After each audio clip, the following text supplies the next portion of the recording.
नातं हे रक्ताचं असो वा मैत्रीचं, आज ते जपणं टिकवणं खूप महत्वाचं आहे. पण मी पाहतो बरेच जण नात्यांमध्ये स्वार्थ शोधण्याच्या प्रयत्नात असतात आणि अपेक्षा मात्र निस्वार्थ निरपेक्ष नात्याची करतात. या सर्वांसाठी माझ्या 4 ओळी. जपलेलं नातं. प्रत्येक नात्यामध्ये स्वार्थ हा असतोच. प्रत्येक नात्यामध्ये स्वार्थ हा असतोच.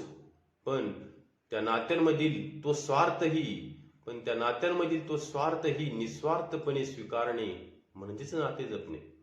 पण त्या नात्यांमधील तो स्वार्थही निस्वार्थपणे स्वीकारणे म्हणजेच नाते जपणे. मित्र हो, कोणत्याही अपेक्षेने नाते जोडू नका. कोणत्याही अपेक्षेने नाते जोडू नका. कारण अपेक्षांवरती जोडलेली नाती अनपेक्षितपणे कधी तुटू शकतात. अपेक्षांवरती जोडलेली नातीही अनपेक्षितपणे कधी तुटू शकतात.